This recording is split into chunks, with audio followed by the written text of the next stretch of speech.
I always wanted to be a pilot.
But for one main reason, I was convinced I would never be able to become one.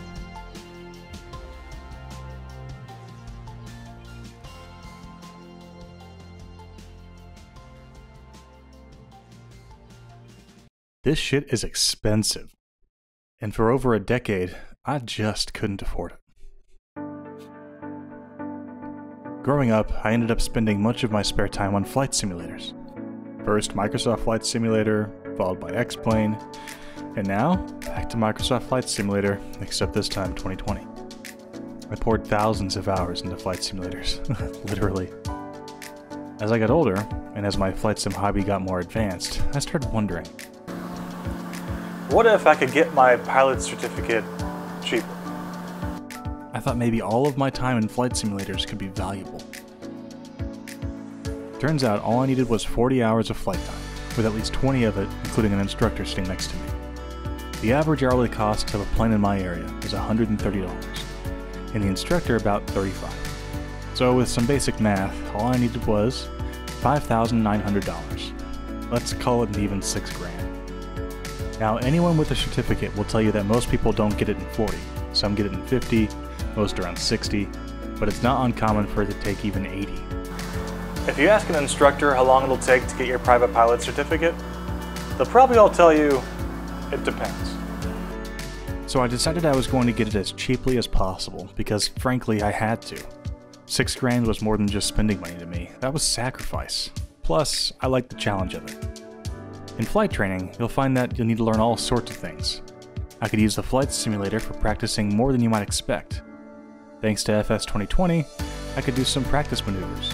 Even if it wasn't 100% like the real plane, it allowed me to basically memorize all of the procedures. Same for getting comfortable with checklists, stalls, learning how VORs work, and so on.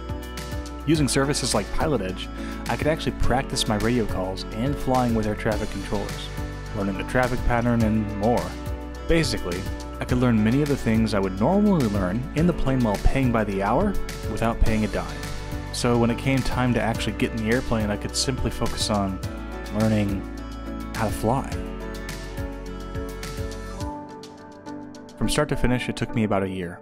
I caught the bug from a discovery flight in February of 2020, and really started a few months after. I ended up getting my certificate in the end of July 2021. If you include the cost for online ground school, ForeFlight, and reading material like the FAR AIM, I probably spent between $7,000 and $8,000 total. I had a few optional hours with my instructor that didn't absolutely have to be, and some things just happened to cost more, like the things I mentioned, plus stuff like the actual checkride. And if it wasn't obvious, I did have exactly 40 hours in my logbook prior to the start of my checkride. And yeah, I did pass. First try. So my goal was to get the private pilot certificate as cheaply as possible, and short of finding a cheaper plane to fly, which I certainly could have tried harder to do, I think I did pretty well. And I think anyone out there with a computer that can run a flight simulator can also lower how many hours they would need to get their certificate. Once I get enough cross-country hours, I plan on doing it all over again for my instrument rating. I expect flight simulation will be even more useful for that, so subscribe if that's something you'd like to hear about. I'm also thinking about putting up some videos on how I use flight simulators to practice flying, Comment if that's something you'd be interested in. Later, y'all.